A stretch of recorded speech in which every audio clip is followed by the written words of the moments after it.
کر رہا ہے اس کا وضو مکروہ ہو رہا ہے، اس کا وضو جو ہے مکروہ ہو رہا ہے۔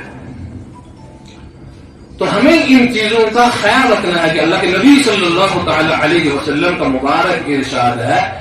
کہ جس طرح جنت میں جانے کے لیے جنت کی چابی کیا ہے؟ نماز۔ جنت میں جانے کے لیے جنت کی چابی کیا ہے؟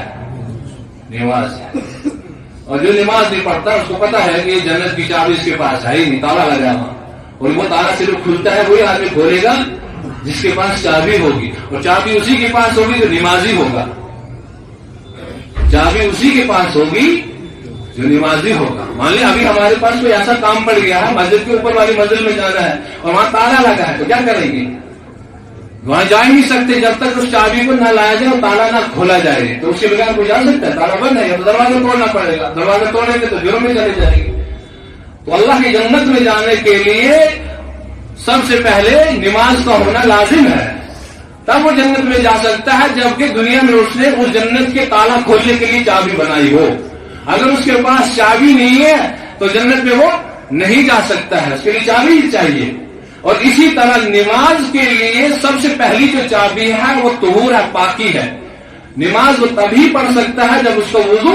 مکمل ہوگا، اگر وضو مکمل نہیں ہے تو اس کی نماز بھی صحیح نہیں ہے۔ اس طرح انسان جلدی جلدی داخل ہوا، پتہ نہیں کیسے دھویا ہے، منہ چہرہ کیسے دھویا ہے، پاؤں کیسے دھویا ہے، سر کا مسا کیسے کیا، کلی وغیرہ کیسے کیا، پتہ ہی نہیں، اس کو کوئی خیال ہی نہیں صحیح کیا یا غلط کیا، جلدی جلدی نماز کے اندر داخل ہو گیا ہے، مگر جب تک کہ اس کو وضو مکمل نہ ہو جائے تب تک نماز مکمل نہیں ہو سکتی۔ اسی طرح قرآن پاک کی تلاوت کر رہا ہے تو قرآن پاک کو چھونے کے لیے، ہاں اگر اس طرح پڑھنا ہے، زبانی پڑھنا ہے تو بغیر وضو کے بھی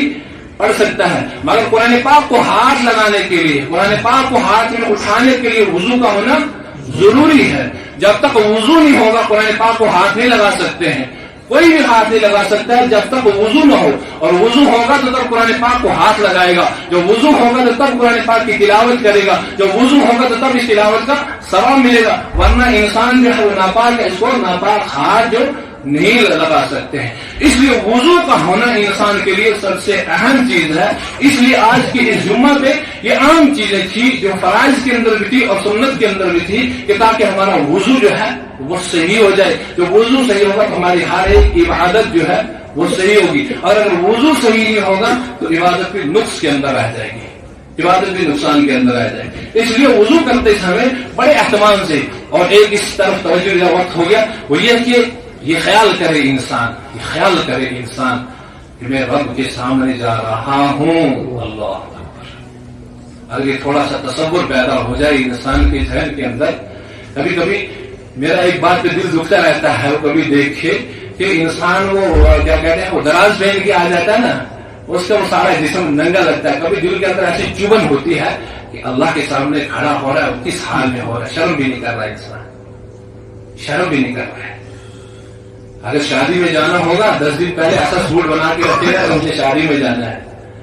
کسی بادشاہ کی ملاقات کے لیے جانا ہوگا تو بڑا ٹائی فائی اچھی طریقے سے بن کے جائے گا، مگر مسجد میں جب آنا ہوگا اس حال میں آئے گا جیسے مسافر ہے۔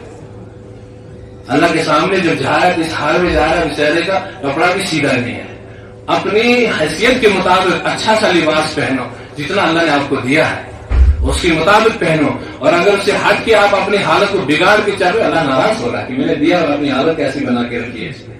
اور اللہ کے سامنے جو جا رہے ہو تو یہ اللہ کے سامنے کھڑا ہونا ہے کہ اللہ میں تو اپنی ظاہری حالت کو پاک کر کے آ چکا ہوں، میرا کپڑا بھی پاک ہے، میرے جسم کے جو میرے وضو اعضاء تھے میں نے تو اپنے طور سے اچھی طریقے سے وضو کر کے آ چکا ہوں، اب تیرا کام ہے قبول کرنا۔ بس ایک بات کہہ کے ختم کرتا ہوں کہ یاد رکھو یہ جو کپڑا ہم پہنتے ہیں نا، یہ کپڑا جب تک اس پہ میل نہیں پڑتی ہے نا، یہ بھی اللہ کا ذکر کرتا ہے،